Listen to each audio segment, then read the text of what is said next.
Les amis, c'est Christophe, nouvelle vidéo d'actualité. Ici, le thème, c'est qu'est-ce qu'un joueur technique? Et ouais, les amis, qu'est-ce qu'un joueur technique pour vous? Quand vous entendez le mot technique, à qui vous pensez? Parce que c'est vraiment un mot là qui est un petit peu utilisé à toutes les sauces. Et moi, je sais plus trop où me placer. Alors, qu'est-ce qu'un joueur technique pour vous? Bon, on va essayer de mettre quelques critères aujourd'hui. Alors, pour moi, un joueur technique, si je pense technique, déjà, je pense fondamentaux, c'est-à-dire les bases du foot. À savoir, donc, premièrement, donc, quand on a un ballon, qu'on le reçoit, le contrôle, la qualité du premier contrôle, de la première touche. Donc, déjà, je mets ce critère-là. Ensuite, je mets la capacité justement de conduire le ballon. Voilà, est-ce que vous, voilà, vous conduisez la balle du pointu ou la surface extérieure, intérieure? Voilà, est-ce que vous maîtrisez déjà toutes les surfaces de votre pied? Que ce soit jeu court, jeu long, donc intérieur du pied, donc voilà, euh, euh, extérieur du pied, transversal coup du pied, la technique de frappe aussi, savoir si vous pouvez frapper de loin, de près, euh, voilà, dégager. Ensuite, les techniques reprise de volée, voilà, vraiment les fondamentaux du foot.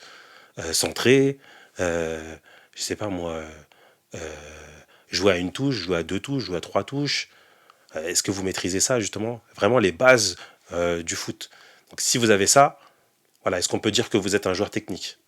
Après, il y a aussi, des fois on met technique dans le sens où capable de faire des gestes qui sortent de l'ordinaire, comme, je sais pas moi, un coup du foulard, euh, une transversale à l'extérieur du pied, être capable d'utiliser aussi son mauvais pied aussi bien que son bon pied, ou en tout cas avec, avoir un gap qui est pas trop conséquent.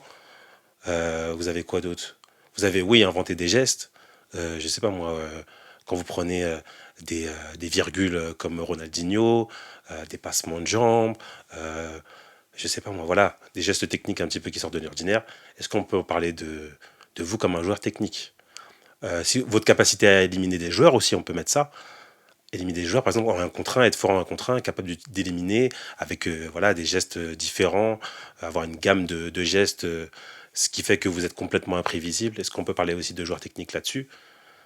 Mais est-ce que, par opposition, est-ce que certains joueurs, justement, sont doués dans le un contre un, mais après, les prises de balles, les conduites de balles, ben, ça va pas trop? Est-ce qu'un joueur, parce qu'il n'a pas justement de.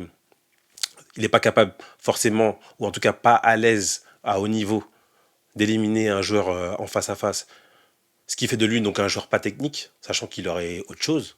Il aurait justement des bons contrôles, les gammes, voilà, capable de jouer une touche, capable de frapper au but, voilà. Après, est-ce que la technique, elle est la même selon les postes? Parce qu'on ne demande pas forcément les mêmes choses sur un attaquant ou un défenseur. Parce que la technique d'un défenseur, par exemple, voilà, je vous prends un joueur, on va prendre des exemples maintenant. Si je prends Thiago Silva, on peut parler du joueur technique, dans le sens où, ok, il est défenseur, donc à la base, son but c'est d'abord d'arrêter les offensives adverses, mais il est technique parce que sa qualité de contrôle quand un ballon long arrive, ben, elle est exceptionnelle, quoi. Voilà, il peut s'en sortir avec son mauvais pied gauche. Il est exceptionnel du pied droit. Il a un bon jeu de tête, et c'est pas un jeu de tête du style je peux dégager des têtes, mais c'est genre je maîtrise mon jeu de tête.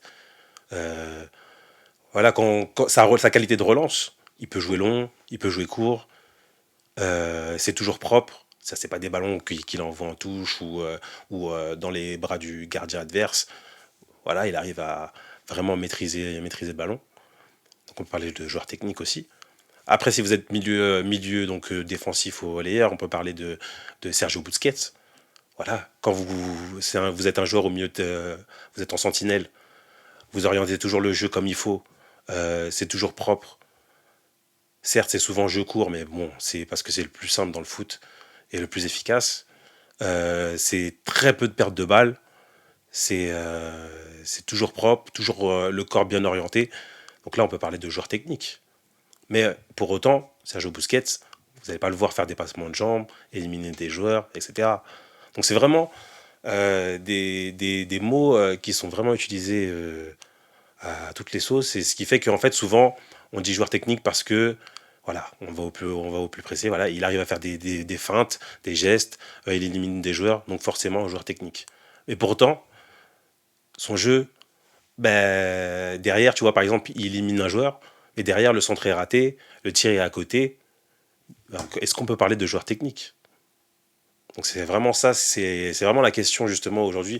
Bon, alors, pour moi, le joueur technique par excellence, déjà, c'est le joueur qui maîtrise ses bases. Donc vraiment, pied droit, pied gauche, qualité de passe, peu de déchets. Parce que pour moi, tu peux pas dire joueur technique si tu rates des choses. Parce que ça va pas ensemble. Si tu es techniquement bon, tu maîtrises le ballon, tu dois pas le perdre. Ou en tout cas très peu le perdre. Ou sinon, si tu le perds en tentant vraiment des choses exceptionnelles. Voilà. Mais sinon, non, t'es pas censé le perdre. Donc il y a ça. Et après, il y a aussi le niveau de difficulté.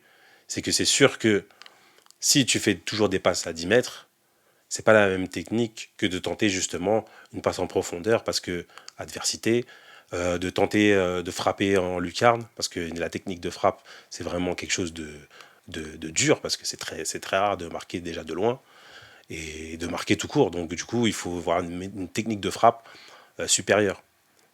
Donc après, on va prendre un petit peu des exemples de joueurs techniques. Je vous ai cité Thiago Silva en défense. On va prendre pour chaque poste.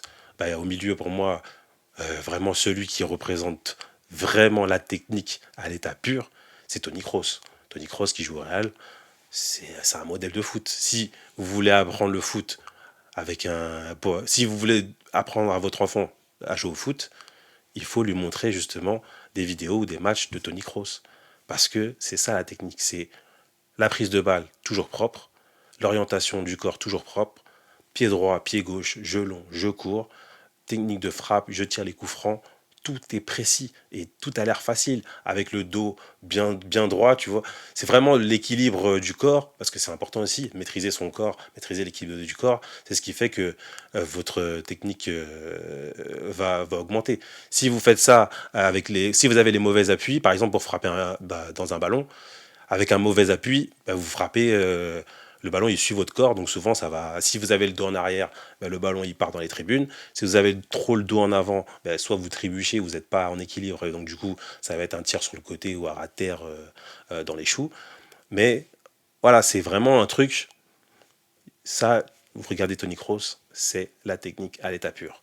Après, on peut prendre qui? On peut prendre Ronaldinho, parce que Ronaldinho, c'est donc il a les bases, donc technique à l'état pur, mais il a aussi la créativité, l'ingéniosité et la maîtrise du ballon, parce qu'on voit que même ben, il peut vous faire des gestes avec un ballon. Voilà, c'est la maîtrise du foot, c'est limite c'est inné, quoi. C'est du talent, c'est voilà, il vous fait des choses que peu, voire personne n'arrive à faire, parce que il maîtrise à 200% du ballon, quoi. Il peut tout faire, et toutes les zones de son corps, limite, il maîtrise tout son corps. Et donc ça, c'est fou, quoi. Donc voilà, il y a plusieurs types de techniques, mais celle quand même qui est générale et prioritaire, c'est la maîtrise du ballon. C'est voilà, la première touche avec le contrôle, ensuite la technique de passe, la technique de frappe, et après derrière, voilà, c'est je suis capable aussi d'éliminer, je suis capable de créer, je suis capable d'inventer, etc. Mais voilà, le dénominateur commun quand même, c'est la technique, les fondamentaux, les bases. Si voilà, vous ratez des contrôles, vous dites joueur technique, mais vous ratez des contrôles, ça va pas. Si vous ratez des passes des fois en plus simples, ça va pas non plus. C'est que non, on peut pas dire que vous êtes un joueur technique si vous ratez des choses basiques. C'est pas possible. Donc voilà, c'était un petit peu mon état des lieux justement sur le joueur technique. N'hésitez pas à me dire ce que vous en pensez en commentaire, hein, si, voilà, si j'ai tort, si vous voyez d'autres choses. Citez-moi aussi des joueurs que vous connaissez qui sont techniques ou pas. Dites-moi tout en commentaire. N'hésitez pas, allez-y, commentez, partagez, likez. Et puis je vous dis à la prochaine les amis.